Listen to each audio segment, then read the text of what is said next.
बहुबार गाड़ी अटकाई रास्तार पानी पकईवा कहले तथापि शुणिलानी ठिका कंपनी शेष दीर्घ 5 घंटा गाड़ीगुड़ी अटकाइबा पर छाड़िले अंचलवासी। पूर्त विभाग पक्षर बैपारीगुड़ा ब्लॉक रामगिरी भाया कुंदुरा ब्लॉक बागदेरी देई कोटपाड़ ब्लॉक भाजीगुड़ा पंचायत 34 किलोमीटर रास्ता नूतन निर्माण होछि। आरंभ होई 2 वर्ष है सरिबार ना वर्षा पूर्व मेटाल चिप्स पकई छाड़ी दैछन्ति। वर्षा मास सारा भल थिला।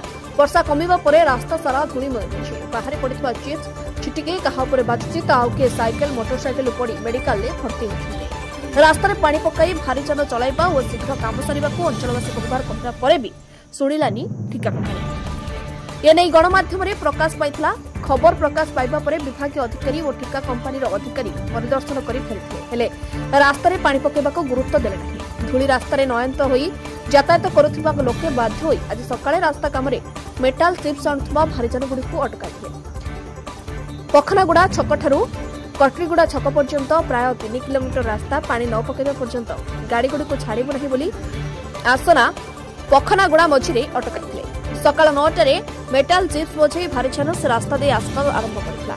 अंचलवासी रघुगौड़ लक्ष्मण नायक धनसाई मंडी अभि सगरिया एवं अन्य माने गाड़ी गुडी को अटकाइथिले। बहुबार रास्ता पानी पकाई गाड़ी चलाइबाकू कहले भी पका जाउथि। पानी पका न जाए तेबे गाड़ी गुडी को आगो को छाड़िबो नाही बोली कही गोटिए गाहले गाड़ी छाड़ी नथिले। दिन 2टा पर्यंत 15 रु अधिक गाड़ी अटकी रहितला। सूचना पाई संगे संगे पहुंचिथिले ठिका कंपनी सुपरवाइजर नूतन कर्ण।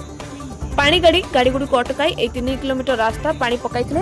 आज ठारू दिनको 2 बेला पानी पका जिवो बोली कहिबारो गाड़ी गुडी को छाड़िथिले। बहुबार कहबा परे शेषरे गाड़ी गुडी को अटकाई कहिबाकू पड़िथिला आगको एहार पुनरावृत्ति हुए तेबे रास्ता कड़े प्रति गाँव 100 लोके बाहरी रास्ता रोक करेंगे बोली चेतावनी दैछन्ति। कुंद्रा ब्लॉक रामचंद्र नायक रिपोर्ट रिपब्लिक ओडिशा।